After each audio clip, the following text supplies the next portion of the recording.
ಬಳಕೆಯ LPG cylinder ಬೆಲೆ 50 ರೂಪಾಯಿ ಏರಿಕೆಯಾಗಿದೆ. ಈಗಾಗಲೇ ದೇಶದಲ್ಲಿ ಬೆಲೆ ಏರಿಕೆಯಿಂದ ಕಂಗಾಲಾಗಿರುವ ಶ್ರೀಸಾಮಾನ್ಯರಿಗೆ ಸಿಲಿಂಡರ್ ಬೆಲೆ ಏರಿಕೆಯಿಂದ ಗಾಯದ ಮೇಲೆ ಬರೆ ಎಳೆದಂತಾಗಿದೆ. ಸಿಲಿಂಡರ್ ಬೆಲೆ ಏರಿಕೆ ದರವು ಇಂದಿನಿಂದಲೇ ದೇಶಾದ್ಯಂತ ಜಾರಿಗೆ ಬರಲಿದೆ. ಕಳೆದ ಮಾರ್ಚ್ 22ರಂದು ಅಡುಗೆ ಅನಿಲದ ಬೆಲೆಯನ್ನು 50 ರೂಪಾಯಿಗೆ ಹೆಚ್ಚಿಸಲಾಗಿತ್ತು.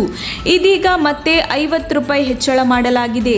1.5 ತಿಂಗಳಲ್ಲಿ ಅಡುಗೆ ಅನಿಲ ದರ 100 ರೂಪಾಯಿ ಹೆಚ್ಚಳ ಮಾಡಿದಂತಾಗಿದೆ. ಪೆಟ್ರೋಲ್, ಡೀಸೆಲ್ ದರ, ಖಾದ್ಯ ತೈಲ, ದಿನನಿತ್ಯದ ವಸ್ತುಗಳ ಬೆಲೆ, ಹಣ್ಣು ತರಕಾರಿ ಬೆಲೆಗಳು ಕೂಡ ಗಗನಮುಖಿಯಾಗುತ್ತಿದ್ದು ಜನಸಾಮಾನ್ಯರು ಬೆಲೆ ಏರಿಕೆಯಿಂದ ಪರಿತಪಿಸುತ್ತಿದ್ದಾರೆ. ಕಳೆದ ವಾರ ವಾಣಿಜ್ಯ ಸಿಲಿಂಡರ್ ಬೆಲೆಯನ್ನು 104 ರೂಪಾಯಿಗೆ ಏರಿಕೆ ಮಾಡಲಾಗಿತ್ತು.